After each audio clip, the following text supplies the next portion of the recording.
The Secretary General was deeply saddened and shocked to learn of the death of a United Nations Office for Project Services staff member when 2 UN guest houses in Deir el-Balla were hit in strikes. 5 other UN personnel were seriously injured. The locations of all UN premises are known to the parties to the conflict, who are bound by international law to protect them and maintain their absolute inviolability. The Secretary General strongly condemns all attacks on UN personnel and calls for a full investigation. He underscores that all conflicts must be conducted in a way that ensures civilians are respected and protected. The Secretary General sends his deepest condolences to the family of the staff member killed.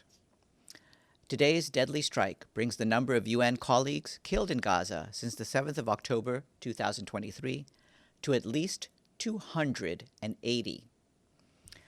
The incident follows reports from yesterday, which saw the deaths of hundreds, including many children, marking one of the deadliest days in Gaza since late 2023. The Secretary General stresses the need for the ceasefire to be respected to bring an end to the suffering of the people. Humanitarian aid must reach all people in need. The hostages must be released immediately and unconditionally. He also recalls that international law must be complied with at all times. When you read out this and when I saw the statement from UNOPS, they didn't really specify or confirm who is behind this.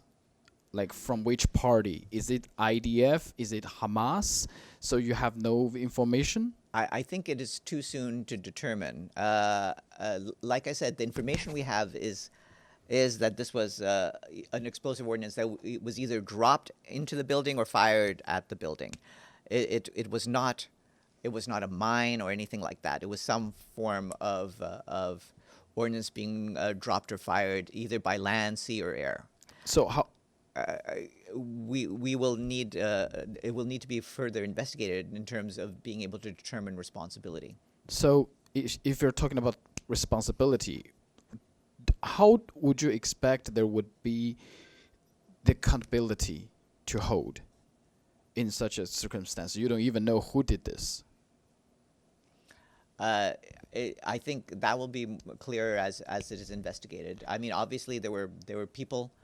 There were people, including qualified people, who can investigate this further. But unfortunately, some of them are among the casualties. Some of them are injured, and others are trying to work with, with determining whether their colleagues will live. So there's a lot of confusion. But there are people who have this particular expertise, who are available once the problems of the last few hours are dealt with. So sorry.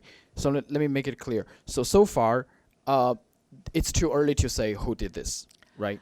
I don't want to get ahead of ourselves about that. Another question. Yesterday I asked you whether UN consider the ceasefire deal has been ended. Today, IDF started what they call limited ground operation in Gaza. What's the reaction from the Secretary General on the latest development? The Secretary General has made it very clear, and you saw the statements he's put out on this, that he wants a return to the ceasefire. Is that a violation of ceasefire deal?